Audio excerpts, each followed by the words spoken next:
Brown sugar धरने को आसी जलेश्वर अबकारी सैटेलाइट टीम हेले हटहटा।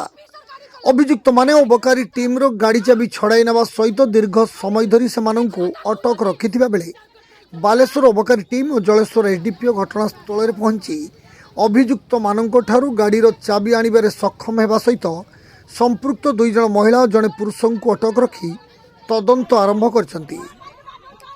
सूचना अनुसार सोमवार सकाळे कमरदा बाजार निकट में ब्राउन सुगर कारोबार चलथिबा खबर पाई चढ़ाऊ करथिले अबकारी सैटेलाइट टीम।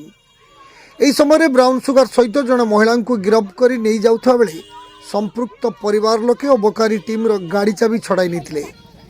मुल्तानी माटी को ब्राउन सुगर दर्शाई महिला जन को मिछरे गिरफ्त करा जाउछि बोली परिवार लोके अभियोग करने सहित कथा को नहीं घटनास्थल में प्रबल उत्तेजना परिस्थिति सृष्टि होइतिला। एपरिक अभियुक्त परिवार लोकों आक्रमण में अबकारी टीम लहुलुहाण होइथिबा बेले गाड़ी चाबी नहीं अभियुक्त परिवार लोके घटनास्थल छू मारिथिले।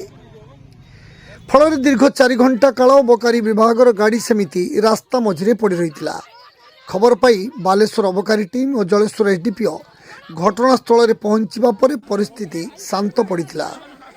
एसहित ब्राउन सुगर कारोबार में संपृक्त परिवार एकाधिक व्यक्ति और महिला को पर गिरफ्त करी कोर्ट चालान करा दैथिबा जଣା पड़िछि।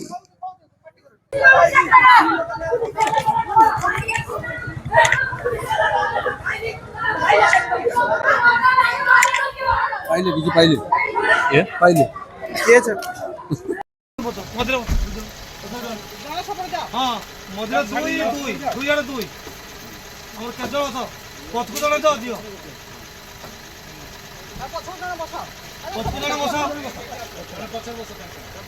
आइना समस्त ना गोटा कोन हला केतन तक भूतर छथि मैं खबर पाइले कमदा केस पाके ब्रांच में देखा होदी सेते मैं तोड़ करे आसी सेते विपुल कारण पर ब्रांच वाला जब्त करछि किंतु जणक लेडीज नै छी ता साथ गंडोळ सब करछन्ती हम गाड़ी बोलर गाड़ी चाबिटा छड़े नै छी जहा फल ताको उठाई नै छी से माने हम स्टाफ माने को बाडर करछन 3-4 जण ग्रुप होई कमरदारे रेड करूथले रेड समय रे किछि महिला शॉर्ट सीजर को विरोध करी एवं तांटू ताको अपलोड कले ड्यूटी बाधा देले से तांको भितर के पेला ठेला हेइला एवं से माने गोटे गाड़ी की रिटर्न कर रखिथिले।